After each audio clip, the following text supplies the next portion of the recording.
AEW. Don't you think, Book? I mean, I don't know, man. Don't you think they should just leave WWE alone? Like, and stop leaning into the internet BS and just do your Well, show? the stuff with Will Ospreay, he's a young guy. I mean, we've actually had him, I interviewed him. He Good seemed dude. like he seemed like he's a really, really good dude. Yeah. I don't know if he's just playing into the AEW antics, and wanting to get a little piece of the action, and feel like it's a buzz around my name for a comment like that. But I think that comment is going to come back to hurt him more than it is going to help him. I know wrestling in that bubble, it feels like it's the greatest thing in the world until you get out of that bubble and you see, man, what the hell is this? You know what I mean? This is something totally different. And I say that because when I worked in WCW, WCW was huge. WCW was huge, man. We were doing house shows on a weekly basis that had 20,000 people in them. Seriously, you know what I mean? So I understand exactly the position that a Will Ospreay is in, making good money too. I was making damn good money, dog, in WCW. But when I came to WWF, WWE, it was a totally different ballgame, man. It was a machine, man. It was a machine like I had never seen before.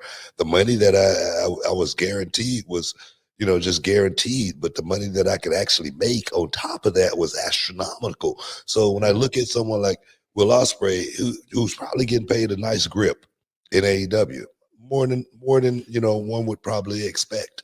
But I'm not talking about today. I'm talking about tomorrow. I'm talking about when this thing's all over with. I'm talking about your legacy and how people are going to really, really look at you and praise you when this thing's all over with. I don't see AEW doing any of that. I don't know as far as, just say for instance, from a merchandise perspective. None of that is really popping from an AEW perspective. I don't know. I could be wrong. But I don't see Not it. to the extent of WWE. Exactly. We got to take a break, guys. Stick around. You're in the Hall of Fame. We'll be back in a minute.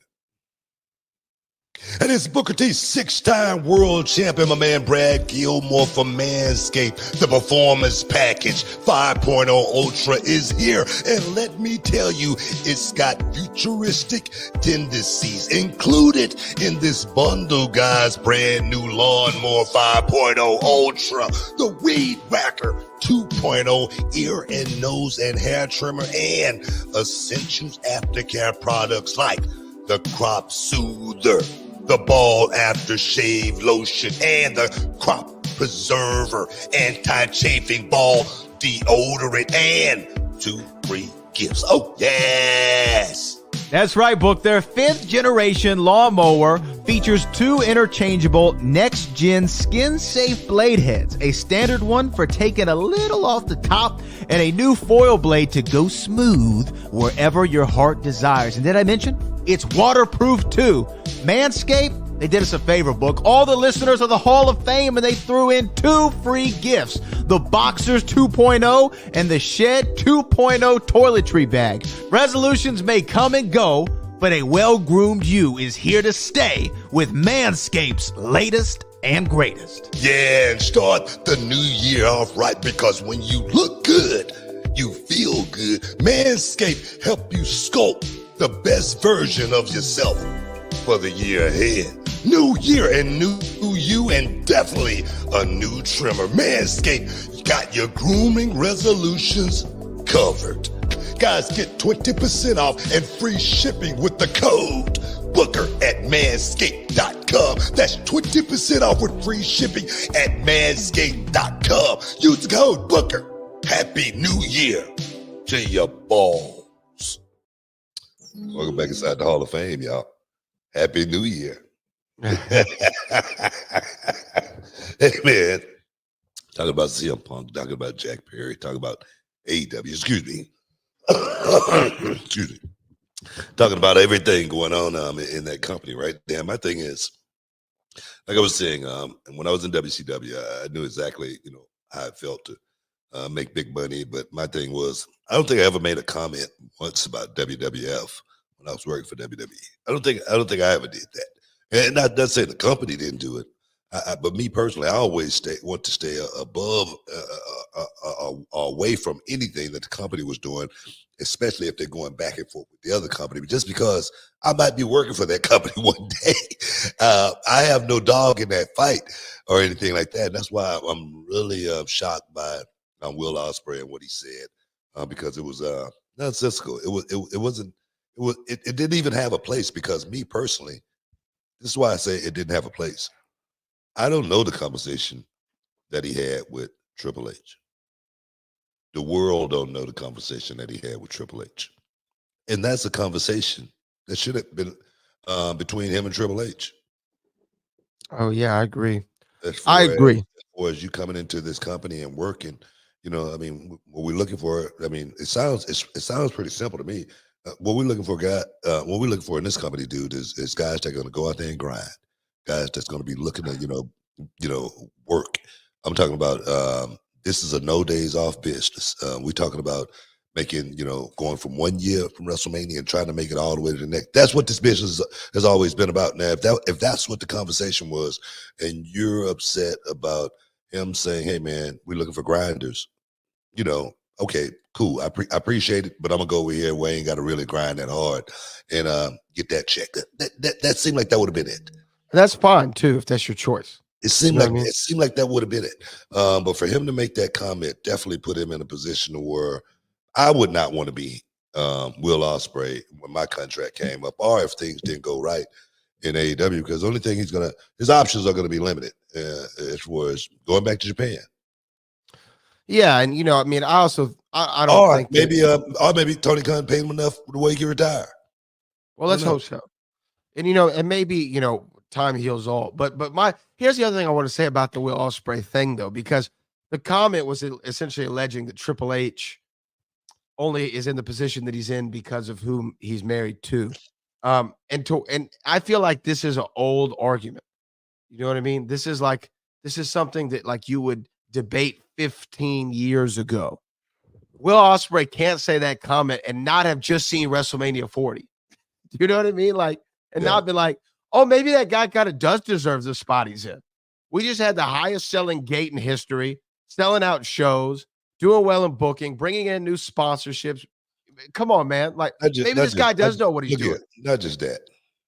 I mean, people can say what they want to say about me and Triple H, me and Hunter. I mean, I don't kiss ass. It's just never been my forte. It's just never been in my DNA. Hunter would have been a Hall of Famer if he would have married Stephanie or not. Oh, yeah. This dude his work speaks for itself. And I say that because I was a guy in WCW watching Monday Night Raw and watching what this guy was going out there and doing with The Rock and Stone Cold and The Undertaker and Kurt Angle and all of those guys. I watched it. He was a general. Hunter has always been a general. So for him to say something like that about Hunter and not really know Hunter and not really, come on. I've been, and I'm saying this because I've been there. It's not, look here, people talk about WrestleMania with Hunter and I all the time, WrestleMania 19, right? Mm-hmm. I have a hard time sometimes remembering it being WrestleMania 19 because it was just another match for me. Right. Okay. It was the biggest match in my wrestling career, no doubt. It was the biggest check I ever got for one match in the middle of that square circle, no doubt. But did I think Hunter was trying to, do something negative to me as far as my career goes? No. And the reason I say that, he probably could have got me fired a long time ago. Right? He probably would have had the pen to make the stroke. You know what I mean? To say, let's get rid of this. So people can say what they want to say about this dude, but I cannot sit here and not give him his props for what he did in that ring on a regular basis from the early 90s all the way up to not too long ago. I got to give him for that. Anybody that don't, they just hating. They're just haters. I'm not going to be a hater. That's just not me. I'm not going down that route. But no, this guy would have been a legend, a Hall of Famer if he would have finished his career the way he just finished it over these last few years. I agree with you. I mean, I can't disagree with one word that you said there. You know, and And the thing is, and this is the thing too. Let me keep it real. Let me keep it real. If I'm the boss, I might be in the main event of WrestleMania every year.